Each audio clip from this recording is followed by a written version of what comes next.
네, 안녕하세요. 강한매 교실의 담임선생님 한의사 강민구입니다. 반갑습니다. 강한뇌 오늘 이야기해보려고 하는 주제는요, 바로 손발저림입니다. 손발저림이란 어떤 증상을 얘기할까요? 말 그대로 손이나 발 혹은 손과 발이 한 번에 저림이 나타나거나 뭔가 찌릿찌릿한 전기가 통하는 것 같은 느낌이 있거나 통증, 욱신거리고 아니면 찌르는 것처럼 아프실 수도 있고, 또 이렇게 표현하시는 분들도 있습니다.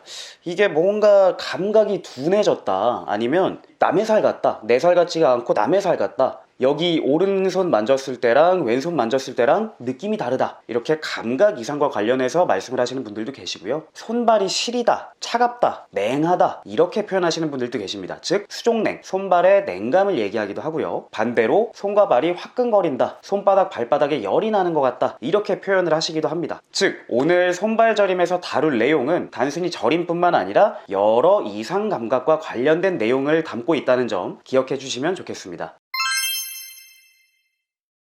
자, 그렇다면 이러한 손발저림 증상의 원인은 무엇일까요? 가장 흔한 것은 말초신경의 병증을 생각할 수 있습니다. 말초신경이란 뇌나 척수와 같은 중추신경이 아니라 그 중추신경에서 뻗어져 나온 이 신체 곳곳에 위치한 말초신경을 말하는데요. 특히 손과 발의 저림과 이상감각과 관련된 문제는 가장 첫 번째로 목이나 허리에서의 신경 문제를 생각할 수 있습니다. 우리 목 디스크 문제가 생기면요, 손저림이 흔하게 나타나고요, 또 허리 디스크에 문제가 생기면 발저림이 쉽게 나타납니다. 즉 손과 발의 저림이나 이상감각 문제는 목과 허리, 이 척추 라인의 문제로부터 발생할 수 있다, 이것이 가장 흔한 원인 중 하나다라는 점도 기억을 해주시면 좋겠고요. 이러한 문제, 즉 말초신경, 신경 전달에서의 문제가 생긴다라고 한다면 병원에 가셔서 이러한 증상과 원인에 대해서 파악을 하기 위해 신경전도 검사와 같은 여러 검사나 진료를 하게 되고, 치료에서는 항경련제나 항우울제 등을 사용할 수 있게 됩니다. 또 이렇게 척추에서의 문제가 말초신경 원인을 만들 수도 있지만 팔과 다리 자체의 문제에서도 손발 저림이나 손발 이상 감각이 나타날 수 있습니다. 팔, 다리 자체의 문제라고 한다면 팔에서의 신경 포착 혹은 다리에서의 신경 포착, 즉 목과 허리에서 뻗어져 나온 신경들이 내려오는 과정에서 어느 한 부분에서 전달에 문제가 생기는 것, 이것을 이제 팔, 다리 말초신경 포착에 의해서 나타나는 증상이라고 합니다.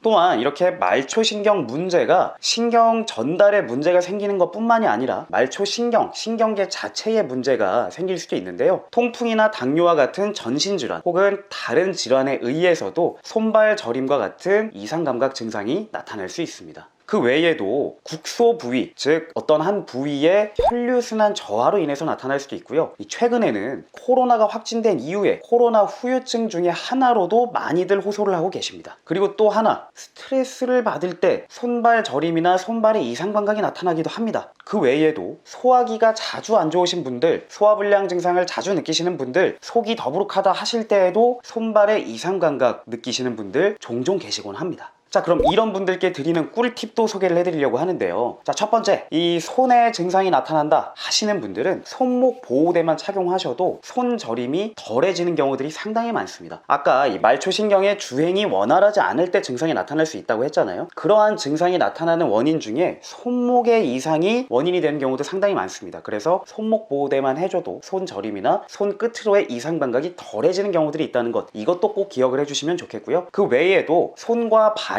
차갑거나 시리거나 하는 게 저림과 같이 나타나시는 분들도 계실 거예요. 이런 분들은 장갑, 양말, 이런 방한 장구 등을 통해서도 도움이 될 수가 있고요. 또 손과 발을 찜질해 주시는 것도 도움이 될 수 있습니다. 또 손과 발의 문제는 팔과 다리를 마사지 해줌으로써도 어느 정도 효과를 기대할 수 있는데요. 이런 괄사를 이용해서 팔 근육을 결대로 밀어주시는 것도 도움이 될 수 있다는 것, 의외로 큰 도움이 될 수 있습니다. 롤핑이라는 이제 전문 치료 기법도 있고, 또 한의사 선생님들은 추나요법을 할 때 근막을 풀어주는 치료 기법들을 활용할 수도 있지만, 괄사를 이용해서 집에서도 그냥 손쉽게 결대로 밀어주는 것만으로도 손발 저림이나 손발 끝의 이상 감각을 완화하는 데 도움이 될 수 있다는 것 꼭 기억을 해주시면 좋겠고요.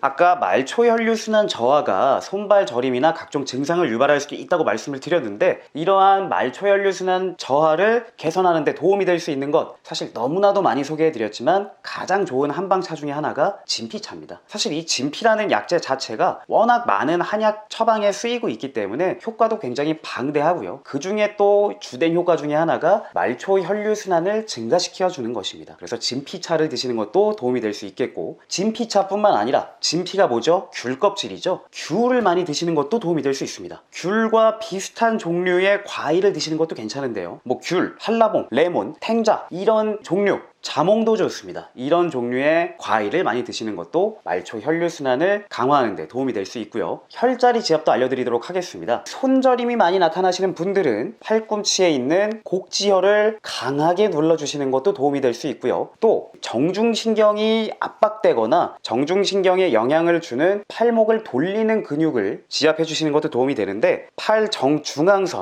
정중앙선에서 상부 4분의 1 위치, 위쪽 4분의 1 위치를 강하게 지압해 주시는 것도 도움이 될 수 있습니다. 또한 안쪽에, 팔꿈치 안쪽에 딱딱한 뼈에서 살짝 아래로 내려오면 움푹 들어오는 부분이 있거든요. 소회라는 혈자리인데 여길 눌러주시는 것도 도움이 될 수 있습니다. 또 다리의 위치에 있는 족삼리, 무릎 안쪽에 있는 음릉천이라는 혈자리들은 발의 저림이나 발의 이상 감각을 완화하는 데 도움이 될 수 있으니 꼭 같이 해보시면 좋겠습니다. 그 외에도 음식을 담백하게 드시는 것도 굉장히 중요한데요, 속이 더부룩하거나 소화기가 안 좋을 때 증상이 생길 수 있다고 했죠. 소화기가 안 좋으면 소화기의 운동성이 증가하고 소화기 쪽으로 혈류순환이 몰리면 손과 발이 저리거나 손과 발의 냉감, 통갑, 이런 증상들이 더 심해질 수 있습니다. 따라서 소화기에 무리 가지 않도록 담백한 음식을 드시는 것도 도움이 될 수 있습니다.